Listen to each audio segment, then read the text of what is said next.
Hola, muy buenas amigos. Estamos aquí con Gabriel Vargas para conocer un poquito más de su historia. ¿Qué onda, Gabriel? ¿Cómo se encuentra el día de hoy? Hola Fabián, un gusto. Saludos a todos los que nos están viendo allá, donde quiera que nos estén viendo, en el celular, en la tablet, en la casa, en el tele.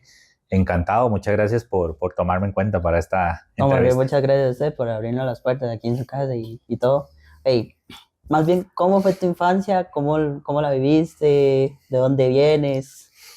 Sí, bueno, yo soy de Guadalupe, de toda una vida ahí, de prácticamente como hasta mis 37, 36 años viví en Guadalupe Centro. Este, y mi infancia fue lindísima, rodeada de mucho amor, con mi familia, con mis hermanos, con mis papás. Y obviamente alternando siempre el estudio, que era obligatorio, con una pasión que desde chiquitillo tuve, que era el fútbol. Desde el que me acuerde, desde que tengo uso de razón, pedía bolas, pedía tacos, pedía de todo lo que fuera relacionado a fútbol. De eso, de esa, ¿cómo se podría decir? De toda esa pasión, viene tal vez lo de que estuviste en escuelas de fútbol Ujú. y tal vez de ahí agarraste como la pasión por seguir con el periodismo del fútbol. Sí, sí, sí, digamos, yo me acuerdo que yo tenía como 7 años, más o menos, por ahí 7, 8 años, no me acuerdo bien exactamente. Y antes se hacían en el Ricardo Saprissa en diciembre la famosa multiferia, que era no Mm. solo para sapricistas, era una feria navideña abierta a cualquier público y eran locales y navideños y todo muy relacionado a fútbol. Y había un stand que decía escuelas de fútbol. Y yo Mm. me acuerdo que yo le dije a mi papá que yo quería meterme en una escuela de fútbol, pues yo no sabía que existían. O sea, a mí me gustaba jugar de vez en cuando, patear bola ahí en el parque o así, pero yo no sabía que existía una escuela de fútbol donde podía ir a entrenar, donde podría jugar con niños de mi edad y todo.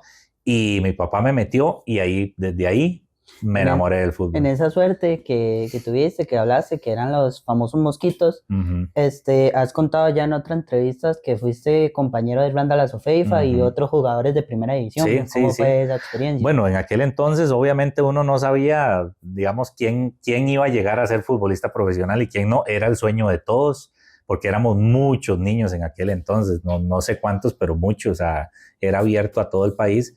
En el caso mío, yo entré a la escuela de fútbol de Jardines de Tibás, en la cancha de Jardines. Y sí, yo tenía de compañero en aquel entonces a Randall Asofeifa, por ahí estaba Jody Stewart, los Scott, Jason y James Scott, que estoy hablando de los que más o menos llegaron a primera división. Ya más adelante por ahí coincidí en algunos entrenamientos porque él era una categoría mayor con Gabriel Badilla. Mm. Creo que por ahí andaba Cristian Bolaños también, que son como de esa generación, pero antes las dividían por años, digamos. Yo era nacido en el 85, entonces yo solo con los del 85. Ellos eran 84, era un año mayor, o eran 83. Entonces de vez en cuando entrenábamos juntos, pero no compartíamos el mismo equipo. Pero sí, al día de hoy, por ejemplo, con Aso, con los Scott, con todos ellos, con Jody, me sigo llegando bastante bien ahí, una comunicación, y me alegró mucho ver que muchos de los chiquillos aquellos que compartíamos el sueño pudieron llegar a cumplir ese sueño, ¿verdad? Bueno, cuando me tocó hacer la tarea de la investigación, estoy viendo que te tocó ir a jugar un torneo en Guatemala. ¿Cómo fue esa experiencia? Y también me Sí, enteré sí. que te tocó viajar solo, Sí, yo tenía 11 años, imagínense. 11 En aquel años. entonces, yo tuve que viajar solo. Bueno, solo sin mis papás o sin ningún familiar. Obviamente, el entrenador, y yo creo que había un grupo como de 2, 3 padres de familia que iban como tutores, Mm. y era un torneo en Guatemala que era como un tipo de intercambio. Se hizo aquí primero en Costa Rica. Nosotros recibíamos a jugadores de los equipos de Guatemala, y después cuando nosotros íbamos a Guatemala, ellos nos recibían en sus casas. O sea, como que nos adoptaban durante 15 Como un días, sí, intercambio, por un así decirlo. intercambio, ajá. Y de esa experiencia fue inolvidable. O sea, al día de hoy yo me acuerdo mucho de esa experiencia, lejos de ir a competir, porque a esas edades, obviamente uno sí quiere ganar y todo, pero vivir la experiencia, montarme por primera vez en un avión, Mm.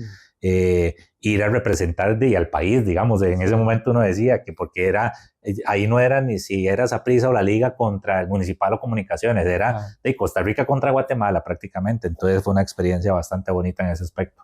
De todas las experiencias que viste de pequeño, ¿cuál es como la que más disfrutaste o cuál tienes como marcada hasta el En fútbol momento o en actual? cualquier, En general, en puede ser general. una y una. Yeah. Bueno, mi infancia fue bastante bonita, no me puedo quejar, la verdad. Yo creo que, digamos, lo que a mí me marcó mucho, yo creo que fue ese viaje, el hecho de compartir, vivir esa experiencia, eh, sentirse uno como profesional a tan poca edad, digamos, con ropa de presentación y con buzo y la delegación, ¿verdad? Lo hacían sentir a uno bonito, digamos. Entonces, esa experiencia me quedó muy marcada a nivel de infancia, de fútbol. Y a nivel general, no, o sea, a mí me encanta la época de la Navidad, entonces recuerdo mucho los diciembres, a pesar de que venimos de una familia que no nos sobraba, pero tampoco Mm. nos faltaba, o sea, y disfrutábamos mucho esas épocas navideñas en familia y todo. Entonces, me parece que mi infancia va muy marcada por ese lado, digamos, de la época navideña en familia y también ese viaje a nivel de lo del fútbol. ¿A esa edad te veías con un micrófono frente a una cámara o de periodista? O... No, o sea, no y sí, mitad y mitad. No porque mi sueño era ser jugador, o sea, futbolista. O sea, yo me veía, yo decía, yo quiero jugar en primera división y yo quiero, o sea, mi sueño así era el sueño de todo futbolista, ponerse la camiseta de la selección. O sea, yo decía, puña, qué chiva sería representar al país, o sea, de tantos jugadores en el país, saber que hay 11 en la cancha, que es de miles de millones de jugadores, hay 11 que les toca ponerse la camiseta y salir a defender contra otro país, cantar el himno y todo, ese era mi anhelo, mi sueño. No se me cumplió, pero lo soñaba. Y lo del periodismo, digamos, yo sí iba al estadio y yo veía al Sí. periodista en cancha con el micrófono y la cámara y todo, y me gustaba, pero tal vez yo no decía, yo quiero ser periodista, yo primero quería ser futbolista. Lo del periodismo fue más adelante y conforme se fue dando, digamos, la vida, ¿verdad? Se fue acomodando. ¿Cuál fue como la inspiración que te dijo decir, sí, esta es la profesión, esta es la carrera que yo quiero, que sea mi... Sí, sí.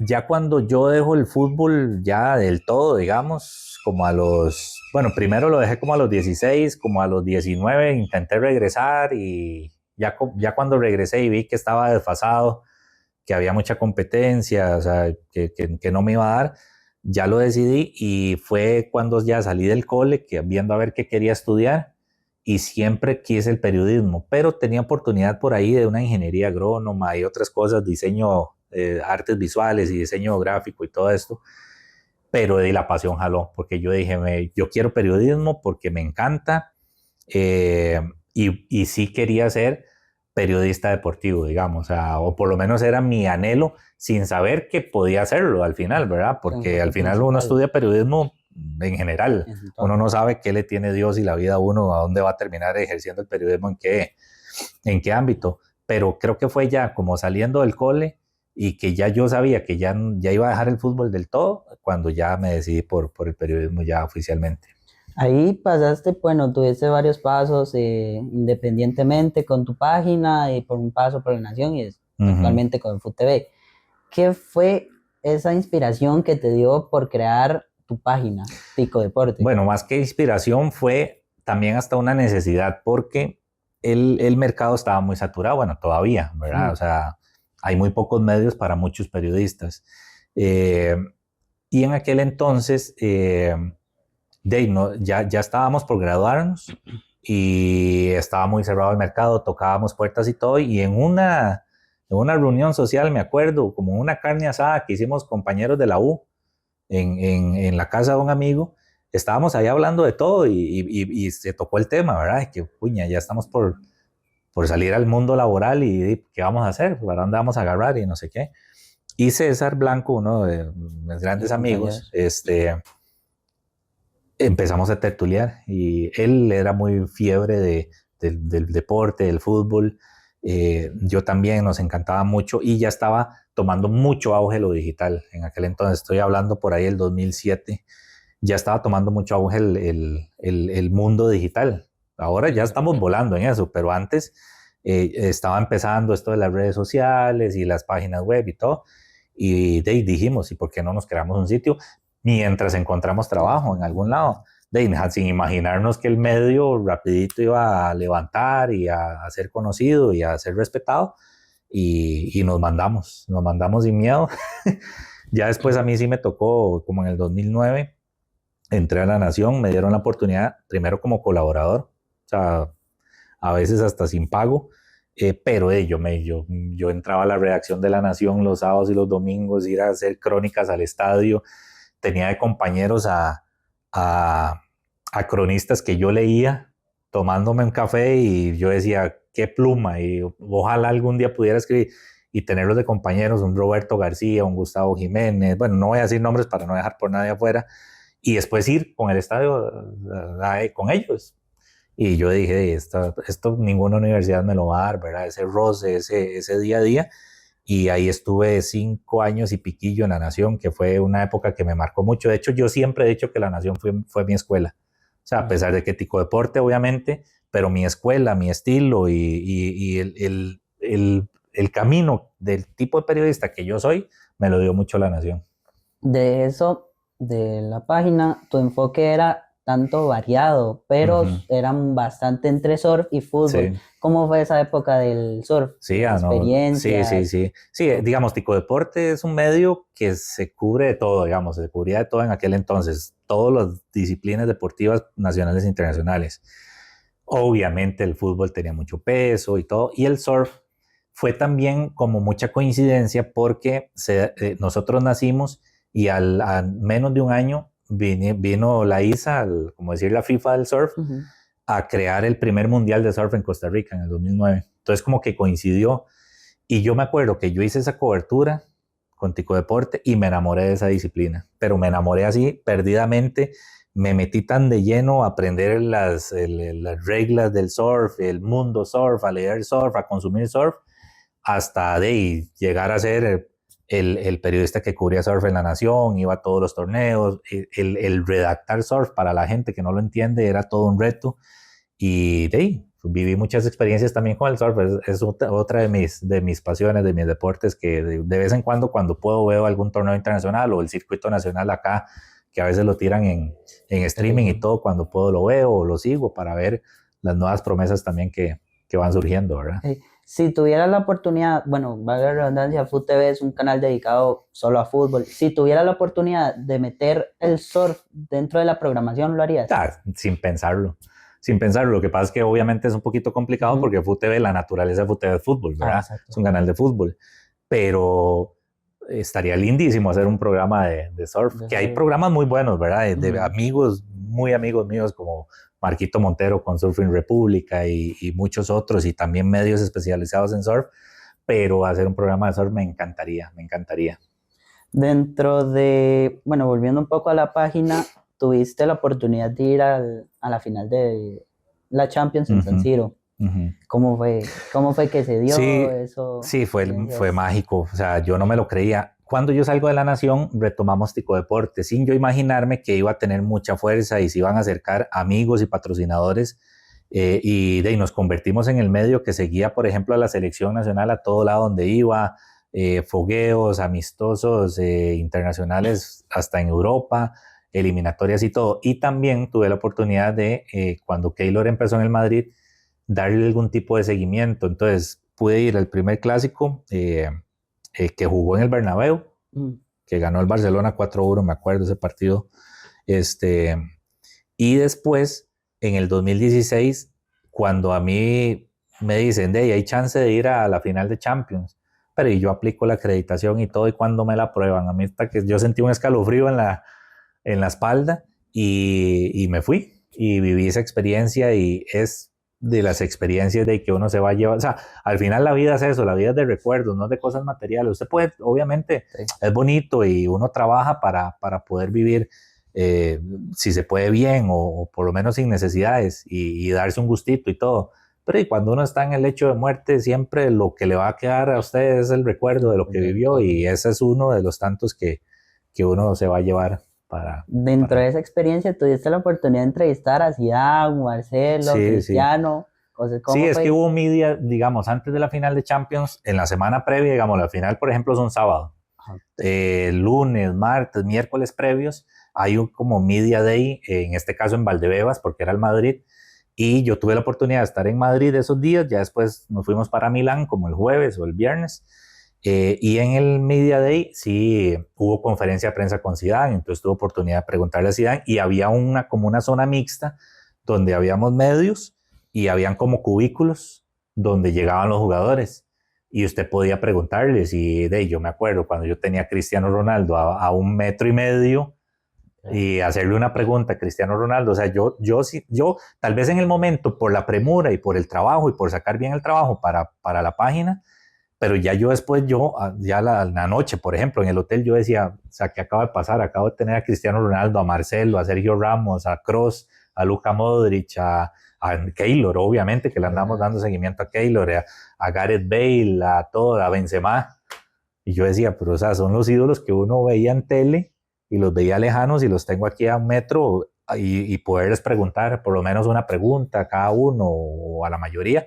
Y así en conferencia de prensa le puede preguntar en el Media Day y en la conferencia previa en Milán, digamos, la que se hace un día antes y al Cholo también, porque era contra el Atlético de Madrid esa final, me acuerdo. Entonces, de ahí fue mágico. O sea, las cosas también que uno se va a llevar siempre para la tumba. Dentro de todas esas oportunidades, te surgió la oportunidad de ir a seguir a la Sele en Rusia 2018. Uh-huh.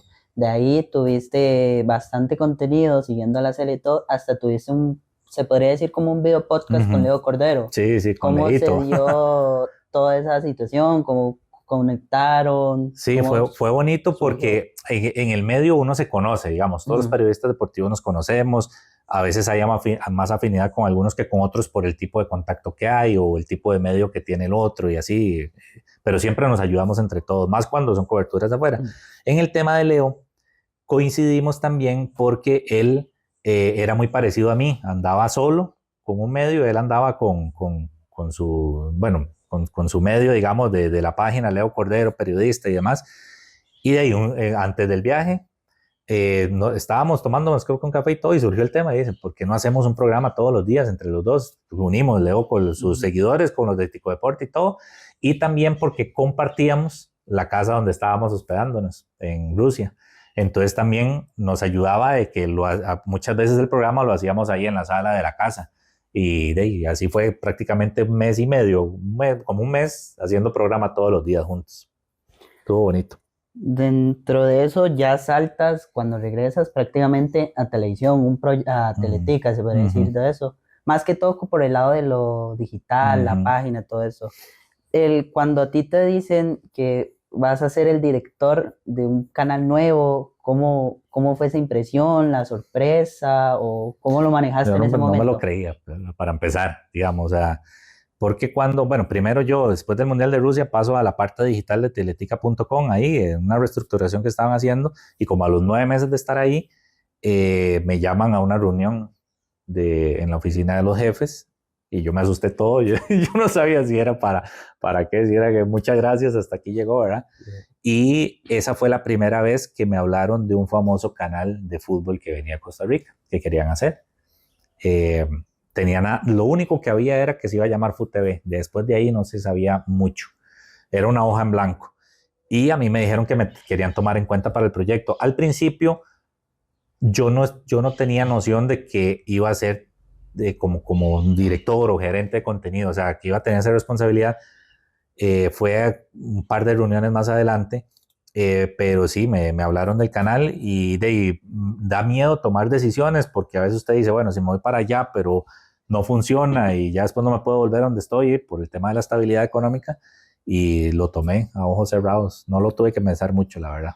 ¿Cómo fue eso de dar que el canal no cayeran como en quiebra, por así decirlo, innovando más con la pandemia, que ya todo venía a ser virtual, cada uno en sus casas, se cancela el torneo de fútbol? Sí, nosotros tuvimos una curiosidad. FUTV nace, o sale al aire un 29 de febrero del 2020. El 6 de marzo, o sea, 7 días después, o sea, eso fue un sábado. El jueves o el viernes después de ese sábado, entra el primer caso de COVID a Costa Rica. Y una semana después es cuando es el encierro, que dicen, bueno, hay pandemia, todos para la casa, no puede salir a hacer compras solo con número de placa, con número de cédula y todo, se cancela el fútbol y todo, y nosotros, pero tenemos 2 o sea, tenemos 15 días de estar al aire y nos quitan el fútbol, que es la materia prima del canal. Hijo de puñis, entonces fue como reunión de emergencia, pero por dicha, dentro del esquema de contenido y de la estructura de FUTV, nosotros ya teníamos pensado hacer un torneo de esports, de FIFA, de PlayStation, pero eso estaba pensado para, como se hace ahorita, que son cuando no hay fútbol, cuando hay, en junio, digamos, que termina un torneo mientras está el otro, así estaba proyectado. Entonces eso nos sirvió para correr y adelantar ese torneo en los 2 meses que no hubo fútbol. Entonces lo que hicimos fue sostenerlo con ese torneo de eSport, que todo era virtual, los partidos eran virtuales, todo era por Zoom, desde las casas. Y uno que otro programita ahí que sí se podía seguir grabando en la virtualidad, ¿verdad? ¿De dónde surge la idea de Desafío FUTV? Eso fue una loquera. Eso fue un día que necesitábamos generar contenido. Y me acuerdo que yo un día estaba hablando con, ¿quién fue? No me acuerdo si con David Guzmán de Saprissa, o sea, y le digo yo, David, ¿ustedes se apuntarían un día a conectarse ahí unos 2, 3 jugadores del equipo por Zoom? A que cuenten anécdotas y todo, porque es que tengo la idea de hacer un programa así, ¿sabes? Y yo creo que ese fue el primer programa que salió. Y después ya hicimos muchísimos, hicimos con todos los equipos, hicimos uno con Limón FC, con Pérez Celedón, con el Municipal Grecia, con Saprissa, con la Liga, con Heredia, con Cartaginés, con Herediano obviamente, y hasta con femenino, jugadores de femenino de la Liga, de Saprissa, legionarias de la selección nacional, digamos, Shirley Cruz con Lixi Rodríguez, Raquel Rodríguez, Melissa Herrera, entonces, y el programa fue un vacilón, porque eran ellos vacilándose entre ellos, contándose anécdotas en un ambiente más relajado, pero eso sí, ese programa sí fue muy de pandemia, ¿no? O sea, después ya se descartó porque ya después seguía el curso normal el programa, ¿verdad? El canal, perdón. Si hubieras tenido la oportunidad de continuar ese programa o volverlo a incentivar, ¿lo harías? Sí, sí, claro, es entretenido porque al final es ver a esos protagonistas en un ambiente un poquito más relajado, contándose anécdotas o vacilándose entre ellos. Al final yo era como un moderador, yo no me metía mucho porque para que no sintieran esa persona externa, sino que yo dejaba que se vacilaban entre ellos y nada más llevaba como el hilo conductor o una pregunta por aquí, otra por allá, ¿verdad? De hecho, me acuerdo que de esos programas surgió el famoso clip de las hemorroides de Kendall Waston, que fue súper viral, me acuerdo. Ese programa yo creo que ha sido uno de los de más visualizaciones en redes sociales. Estaba Kendall Waston, Ariel Rodríguez y Francisco Calvo. Creo que eran ellos 3, me parece. Sí, que andaban jugando en el extranjero. Sí, Kendall estaba en Vancouver, creo. Ariel estaba, creo que en Tailandia, o ya estaba en Saprissa, me parece. Y Calvo estaba en el Chicago Fire, me acuerdo, pues él se conectó desde Chicago. Reciendo también otra vez investigando un poquito, he visto que te apasiona mucho Argentina, River. ¿De dónde viene, de dónde se transmite esa pasión por...? Desde chiquitillo, a mí bueno, del fútbol desde siempre. Yo tenía, nosotros teníamos de vecinos a una casa, o sea, una casa y la siguiente vivían los padrinos de nosotros, los adultos mayores, y tenían un hijo, que se llama Raúl, los 3 que de Dios gocen ya. Y Raúl, me acuerdo que trabajaba en una empresa de venta de electrodomésticos y el dueño de esa empresa era don Enrique Weisleder, que él era directivo de Saprissa, fue vicepresidente y fue presidente muchos años. En aquel entonces no sé qué función tenía en Saprissa, pero era uno de los pioneros, ya estaba mayor. Y el señor compraba la revista El Gráfico de Argentina. Pero claro, en aquel entonces aquí el gráfico llegaba a los 15 días, digamos, salía la nueva y 15 días después llegaba aquí. Entonces la leía don Enrique y él se la daba a Raúl. Raúl la leía y todo y él me la daba a mí. O sea, a mí me llegaba la revista como mes y medio después. Y yo me acuerdo que yo veía las fotos y leía las crónicas y de Boca, de River, de la selección de Argentina, de equipos de Argentina, y me enamoré primero del fútbol argentino y de River porque era la época de Enzo Francescoli en River. Y yo leía El Príncipe del Balón y leía las crónicas y todo, porque antes no había tanto resumen, y yo decía, este es un mago. Y tiempo después llegaba un gol, otro gol, y el gol que hizo Chilena en la Libertadores en el 96 para darle el título a River, y todo, y me enamoré de River Plate desde entonces y hasta la fecha, digamos, aficionado a River, pero fue por esa coyuntura, no por nada específico, ¿verdad? Y de la selección de Argentina también, y la época del 78, campeones con Kempes, después del 86, con Maradona y todo, entonces, cuestión no sé si de suerte o de simplemente me tocó. Cuando fuiste a Qatar, hacer programas, seguir a la selección, ¿en algún momento por tu cabeza viste como que tuviera la oportunidad de ver a Argentina campeona? No, Como no. ahí fue No, como un no, no, sueño no. cumplido. No, eso se fue dando porque ya la Argentina había llevado tanto palo Mm. que uno decía, ¿será o no será? Y uno veía fuertísimo a Francia siempre, por ahí andaba España, que andaba muy bien, Inglaterra, Alemania, pero sí cumplía el sueño, digamos, desde la fecha 1 contra Arabia Saudita, me acuerdo, de ver a Argentina en vivo. Nunca lo había visto en vivo. O sea, la selección de Argentina. Había visto a Messi por aparte, digamos, pero Argentina en vivo no. Y tras de eso pierde Argentina contra Arabia Saudita, el primer partido, digo yo, y gato negro. O sea, vengo primera vez y pierde, digo yo, y no, hombre, ¿qué va a ser el campeón Argentina? Después viene contra México, le gana, Polonia le gana, y yo dije, uy, no, esta selección va tomando fuerza. Ya cuando le gana a Croacia en la semi, creo que fue, sí, porque los cuartos de final fueron contra Países Bajos, y yo dije, no, esto es de Argentina. Esto no se le va a escapar a Messi y a la selección, pues está jugando muy bien. Y de ahí jamás me imaginé poder estar en Qatar viendo a Argentina campeón. ¿Qué sentiste cuando estando ahí empieza Francia a remontar Pues y todo para mí eso? ha sido una de las, sí, no, no las he visto todas, evidentemente, y Mm. también por lo que he escuchado en la historia, que ha sido una de las mejores finales de un mundial de fútbol. O sea, en todo, en espectáculo, en goles, en el dramatismo de que Argentina va ganando y lo tiene acomodado, viene Mbappé y clava doblete, después de los tiempos extra, hace un gol uno, hace el otro, Kolo Muani tiene para ser campeón del mundo, la tapa el Dibu y hasta penales, o sea, más escrito de guión dramático no podía ser No, y fue una telenovela sí, sí, completa. sí, o sea, fue para mí una de la mejor final del mundo, digamos. Volviendo más como a ti, durante tus experiencias más como de periodista, tu personalidad, ¿cuáles ha sido como lo que más te ha ayudado de tu personalidad en esta profesión? Bueno, yo creo que lo que más me ha ayudado y también para generar confianza en la fuente de que uno trata el día a día es el respeto con el que siempre hay que andar en la vida. O sea, obviamente no lo tengo que decir yo, pero lo que se dice siempre, la humildad y que esto y que lo otro, pero el respeto, digamos, el no cruzar rayas que no hay que cruzar, el, el siempre poder buscar la noticia y conseguirla, pero sin pasarle por encima a nadie o sin traicionar la confianza de alguien, de que alguien que le cuenta a usted algo para guiarlo en la noticia, la famosa fuente en off, y no traicionar esa confianza para poder generar. Entonces yo creo que ese respeto, digamos, o esa lealtad es lo que tal vez me ha ayudado un poquito para generar un poquito del periodismo que se hace hoy, ¿verdad?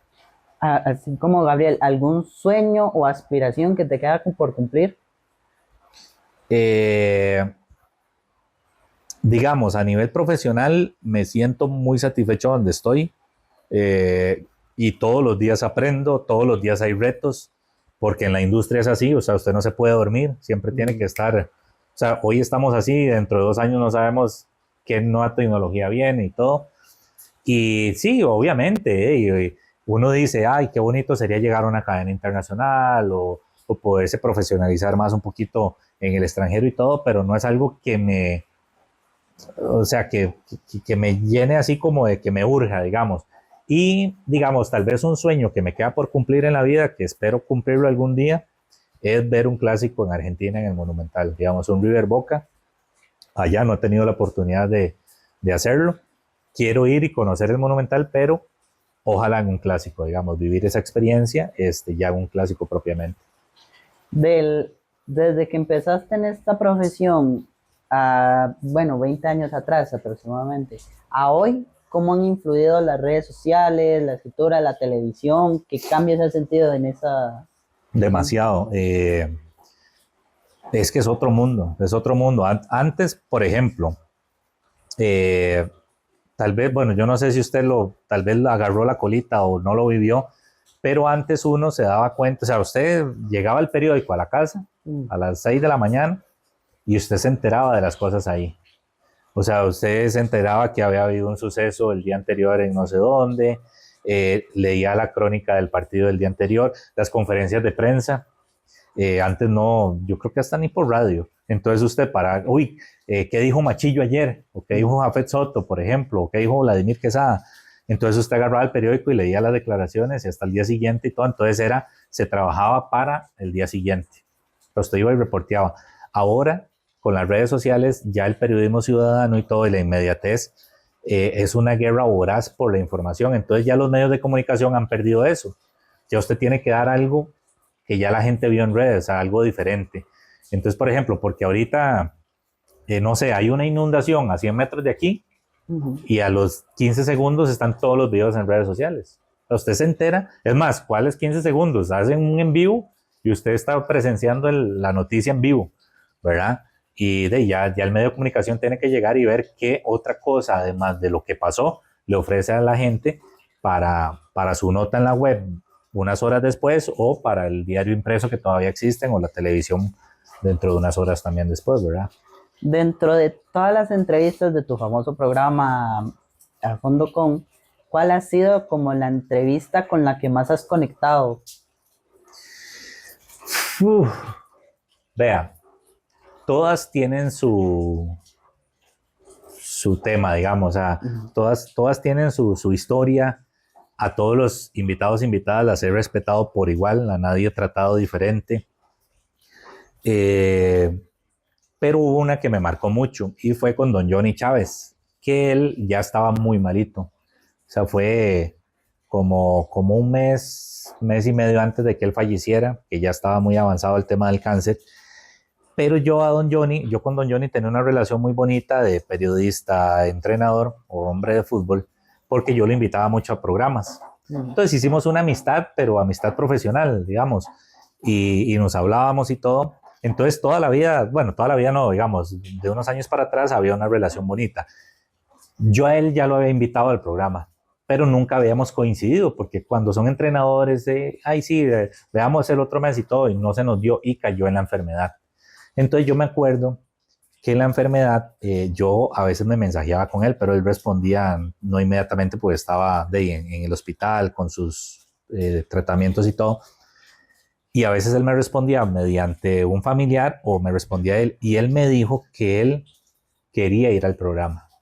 Entonces para mí fue muy fuerte, porque yo dije, está en una condición complicada físicamente, él no sé si sea prudente, pero tampoco le puedo decir que no, porque él quería ir y quería hablar y todo. Entonces esa entrevista propiamente me marcó mucho, fue muy retadora, porque él estaba en una condición, él estaba lúcido, sí, pero le costaba hablar, tenía que hacer pausas y todo, y la disfruté muchísimo. Y cuando él me dice después, la disfruté, y me dio las gracias y todo, fue una satisfacción enorme. Después, en el funeral de don Johnny, me encontré a los familiares de él, que los papás y me parece que hermanos, no recuerdo, y ellos se acercaron y me dijeron que estaban muy agradecidos porque Johnny inclusive les había dicho que pude ir al programa de A Fondo Con y no le fallé a Gabriel y todo, y pues para mí eso entonces fue muy retador y muy especial esa. ¿Algún consejo para las nuevas generaciones del periodismo en esta profesión? Vea, pueden ser muchos consejos, algunos muy trillados también, pero si es la pasión, disfrútenlo, o sea, vayan avanzando en la carrera, expriman todo lo que puedan de la universidad, de los profesores que tienen, porque a veces la universidad es una parte, la calle es otra, y a veces hasta muy diferente a lo que uno cree. Este tipo de ejercicios que están haciendo me parecen súper valiosos, porque entran a practicar de una vez. Ya esto es una entrevista real, ya no es ninguna práctica, ¿verdad? Y si es la pasión, denle hasta donde puedan. Es difícil, sí, porque es una profesión como cualquier otra profesión, porque la gente dice, es que de periodismo me va a morir de hambre. No, pero también conozco un montón de profesiones que están dificilísimas, ¿verdad? En la calle. Y siempre la pasión puede ganarle a la razón, ¿verdad? En ese aspecto. Entonces, disfrútenla. Y el consejo que yo sí les daría es, esto ya lo he dicho en otras entrevistas y que no se ofenda a nadie, no se inventen personajes de redes sociales, sean siempre ustedes, que la persona que sale en pantalla o que lo escuchan por radio o sale en redes sociales sea la misma que se lo toparon en la calle. Respeten siempre la fuente. Por ejemplo, los jugadores, los entrenadores, los dirigentes son seres humanos que están haciendo su trabajo como también lo está haciendo el periodista y todo. Uno no es quien para pedir cabezas, uno no es quien para hablar mal o ofensivamente de ellos, a como no les gustaría a uno que hablen así de uno. Entonces, siempre respeten, no se inventen personajes y disfruten la profesión. Bueno, amigos, hasta aquí llegamos el día de hoy. Espero que lo hayan disfrutado. Gabriel, muchas gracias por el espacio. Gracias, Fabián, a todos los que están allá, también a los compañeros de grupo, supongo que por ahí deben estar viendo, y muy amables por haberme tomado en cuenta y muchos éxitos en esto que inicia. Muchas gracias, Gabriel. Pura vida. Sí.